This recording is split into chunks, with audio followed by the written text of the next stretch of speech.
జ్ఞాని అయిన సొలొమోను గారు జీవము మరణము నాలుక వశము, నాలుక గురించి యాకోబు గారు ఏమి రాశాడో తెలుసా? నాలుక అగ్నియే. నాలుక అగ్ని. నాలుక ఎక్కడ ఉంటది? నాలుక ఎప్పుడు లాలాజలము మధ్య నాంతు తడిగా ఉన్న స్థలములో ఉంటది.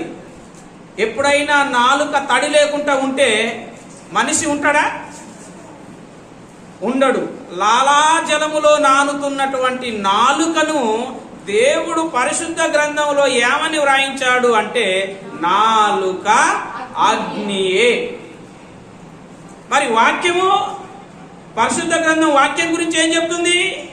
ఇర్మియా గ్రంథంలో వాక్యాన్ని కూడా దేవుడు ఏమని చెప్పాడు అంటే వాక్యము దహించు అగ్ని అయ్యున్నది అని అంటాడు. అంటే నాలుక అగ్నే, దేవుని వాక్యము దహించు అగ్ని. మరి ఈ అగ్నికి, నాలుక అనబడిన అగ్నికి, వాక్యము అనబడిన అగ్నికి తేడా ఏంటి? నాలుక అగ్ని, ఈ అగ్ని జీవితాలను, కుటుంబాలను, సమాజాన్ని, సంస్థలను, దేశాలను ఒక్క మాటతోనే తగలబెట్టేస్తుంది. ఫైర్ ఇంజన్లకు కూడా ఫైర్ అంటించగల ఫైర్ దేనికి ఉంటది? మానవ నాలుకకు ఉంటది. ఫైర్ ఇంజన్కే ఫైర్ అంటించగల ఫైర్ నాలుకది. ప్రకృతి చక్రానికి చిచ్చు పెడుతుంది. ప్రకృతి చక్రానికే కాదు, జీవిత చక్రానికి కూడా, కుటుంబ చక్రాలకు కూడా, సంసార జీవితానికి, బతుకు బండికి ఉన్న చక్రాలకు కూడా ఈ నాలుక చిచ్చు పెడతది. సంసార జీవితానికి, బ్రతుకు బండి, బ్రతుకు బండికి రెండు చక్రాలు, ఒకటి సుఖము, రెండు దుఃఖము. ఈ బ్రతుకు బండి చక్రాలకు కూడా ఈ నాలుక ఏం పెడుతుందంట? చిచ్చు పెడుతుందంట. నాలుకలో ఉన్న పవర్. అందుకే నేను చెప్పాను,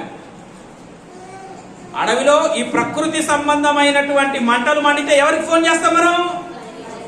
ఫైర్ ఇంజన్ ఫోన్ చేస్తే ఫైర్ ఇంజన్ మోద పెట్టుకుంటూ వస్తుంది. ఫైరును ఆర్పగల ఫైర్ ఇంజన్కే ఫైర్ పుట్టించగల ఫైర్ దేని మీద ఉంటది? నాలుకకు ఉంటది. యాక్చువల్ గా ఫైర్ ఇంజన్ ఫైర్ ఆర్పుతుంది, ఆర్పేస్తుంది. ఫైర్ ఇంజన్ ఏం ఆర్పేస్తుంది? మంటలు ఆర్పేస్తుంది. మంటలను ఆర్పించ శక్తి గల ఫైర్ ఇంజన్కే అదే మంట మండిపోతుంటది. చూసేటోళ్ళు ఇదేంద్రా ఫైర్ ఇంజన్ ఎక్కడన్నా మంటలార్పాల కానీ ఇదేం మండిపోతుంది, చూసే వాళ్ళకి ఆశ్చర్యం వేస్తుంది. అంత ఫైర్ దేని మీద ఉంటది? నాలుక మీద ఉంటది. వాక్యము నా హృదయములో అగ్ని వలె మండుతుందంట. ఏంటది? వాక్యం. వాక్యము హృదయములో మండుతుంది. మీకు విషయం తెలుసా? వాక్యం వలన కలిగే మంట, నోటి మాటల వలన కలిగే మంట ఈ మానవ నేత్రాలకు కనిపించవు. మానవ నేత్రాలకు కనిపించే మంట ఫైర్ ఇంజన్లు ఆర్పుతాయేమో గాని నోటి మాటల వలన కలిగే మంట, వాక్యము ద్వారా కలిగే మంట ఇవి మనుషుల నేత్రాలకు కనిపించవు గాని జీవితాలు తగలబడిపోతాయి, జీవితాలు పుటం వేయబడతాయి. నాలుక వలన కలిగే మంట జీవితాలు తగలబడిపోతాయి. వాక్యము వలన కలిగే దయించు అగ్ని అయిన మంట జీవితాలను పుటము వేస్తాయి. కొలిమిలో బంగారాన్ని ఎలాగైతే పుటం వేస్తాయో వాక్యము ద్వారా కలిగే అగ్ని జీవితాలను పుటం వేస్తాయి. కానీ ఇది కనిపించదు నేత్రానికి, అది కనిపించదు. నాలుక పెట్టే మంట బయటికి కనిపించదు. కనిపిస్తుందా? అగ్గిపుల్లతోని, లైటర్తోని, నిప్పు కణాలతోని పెట్టేమంట తగలబడుతుంటే కనిపిస్తుంది.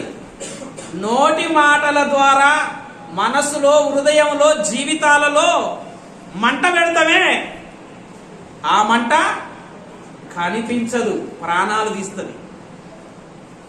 కనిపిస్తుందా? కనిపిస్తుందా? కనిపించదు. వాళ్ళిద్దరు ఏమనుకుంటున్నారు? ఏంట్రా మన ఇద్దరం దారిలో నడుచుకుంటూ వస్తున్నప్పుడు యేసుక్రీస్తు ప్రభువారు ఆయన లేఖనములలో నుంచి బోధించినప్పుడు మన హృదయములో ఏం మండిందంట? మంట మండలేదా? ఏం మంట? ఎవరు పెట్టారా మంట? యేసుక్రీస్తు ప్రభువారు పెట్టారు. ఎలా పెట్టారు? వాక్యం చెప్తుంటే ఆ వాక్యం వింటున్న శిష్యులలో మంట మండుతుందంట. అదే ఇర్మియా అన్నాడు, దేవుని వాక్యము నా హృదయములో ఏం పడుతుందంట? మండుతుందంట. అంటే దేవుని వాక్యము చేత నువ్వు మంట మండితే నీ జీవితము పుటము వేయబడుతుందని అర్థము.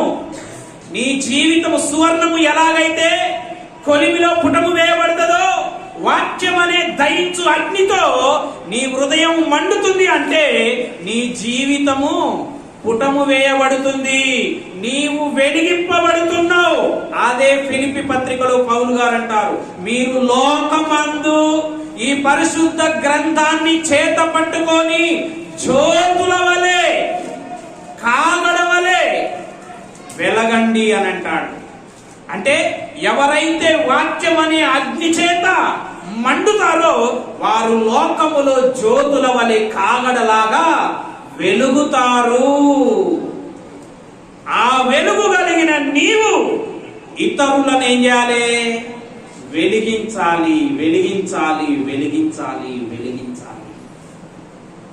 అయ్యా, ఈ అగ్ని జ్వాలలో యాతన పడుచున్నా నా నాలుకను చల్లార్చుటకు. అదేం అగ్నో తెలుసా?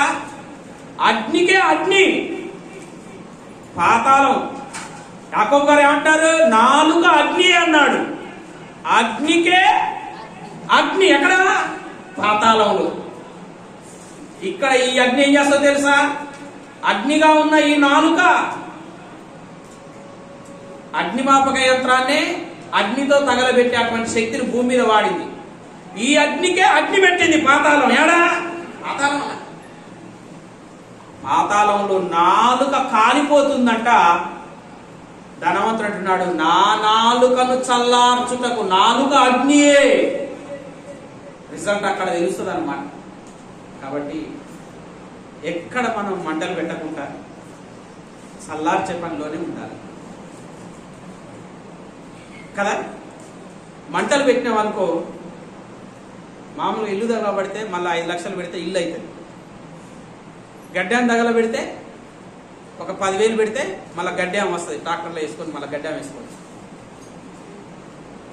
అర్థమైందా? పంట చేలు తగల పెడితే పోనీ ఈ సంవత్సరం తగలబడ్డ వచ్చే సంవత్సరం పండుతుంది. జీవితాలను తగల పెడితే ఏమొస్తుంది? కుటుంబాలను తగల పెడితే ఏమొస్తుంది? ఏమన్నా వస్తుందా? కాబట్టి నాలుకకు అంత పవర్ ఉంటుంది. కుటుంబాలను తగలబెట్టకండి, జీవితాలను తగలబెట్టకండి. ఎదుటోళ్ళ జీవితాలను, కుటుంబాలను, సంసారాలను